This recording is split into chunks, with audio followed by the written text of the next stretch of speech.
રાજ્યમંત્રી હર્ષ સંઘવી શિવ શક્તિ ટેક્સટાઇલ માર્કેટની મુલાકાતે.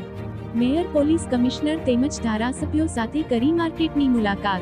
માર્કેટની પરિસ્થિતિનો અધિકારીઓ સાથે વાતચીત કરીને ચિતાર મેળવ્યો.